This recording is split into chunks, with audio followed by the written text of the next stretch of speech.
2 ऑक्टोबरला शिवाजी पार्कवर ठाकरेंच्या शिवसेनेचा दसरा मेळावा पार पडणार आहे आणि दरम्यान राज ठाकरे सुद्धा या मेळाव्याला उपस्थित राहणार आहेत का याची उत्सुकता आता सर्वांनाच लागलेली आहे। जर मनसे अध्यक्ष राज ठाकरे हे यंदाच्या दसरा मेळाव्यात उपस्थित राहिले तर गेल्या 2 दशकांमध्ये जे पाहायला मिळालं नाही ते यंदाच्या वर्षी कदाचित पाहायला मिळू शकतं आणि ही ऐतिहासिक घटना सर्व शिवसैनिक अनुभवू शकतील। दरम्यान याच संदर्भात शिवाजी पार्क मैदानावरनं आढावा घेतलाय आमचे प्रतिनिधी भूषण शिंदे यांनी। सध्या मी आहे दादरमधील छत्रपती शिवाजी महाराज पार्क मैदानामध्ये, जिथे येत्या 2 ऑक्टोबर रोजी शिवसेना उद्धव बाळासाहेब ठाकरे पक्षाचा दसरा मेळावा पार पडणार आहे आणि एकंदर हा अत्यंत पारंपरिक अशा प्रकारे हा दसरा मेळावा आहे।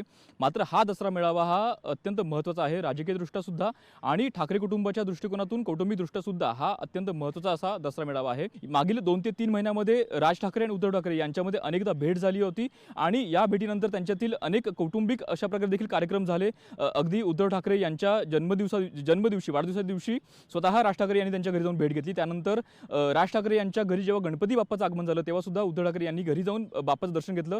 अशा प्रकारे 2 कार्यक्रमानंतर आज सुद्धा उद्धव ठाकरे यांनी राज ठाकरे यांच्या घरी जाऊन शिवतीर्थ या निवासस्थानी जाऊन राज ठाकरे यांची भेट घेतली आणि एकंदर या कुठेतरी गोष्टीमुळे कुठेतरी या दसरा मेळाव्याला राज ठाकरे उपस्थित राहणार का अशा प्रकारे देखील चर्चा सध्या रंगताना आपल्याला पाहायला मिळत आहे। त्यामुळे हा दसरा मेळावा अत्यंत महत्त्वाचा असणार आहे। मात्र जर यावर्षी राज ठाकरे सुद्धा या दसरा मेळाव्यामध्ये उपस्थित राहिले तर राज ठाकरे यांचं सुद्धा भाषण होऊ शकतं। त्यामुळे राज ठाकरे या भाषणामध्ये नेमकं काय भाष्य करतात हे पाहणं अत्यंत महत्त्वाचं असेल।